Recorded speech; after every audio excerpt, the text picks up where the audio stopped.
What's the meaning of coming?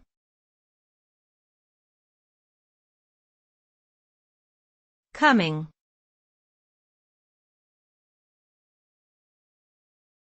Coming.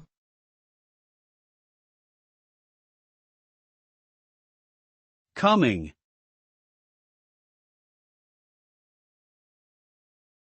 Coming.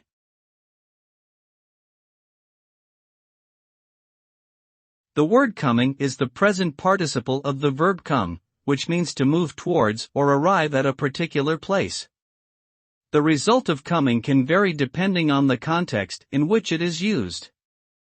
For example, if someone says I am coming to visit you, the result would be that the person is on their way to the intended destination to meet with the person they are addressing.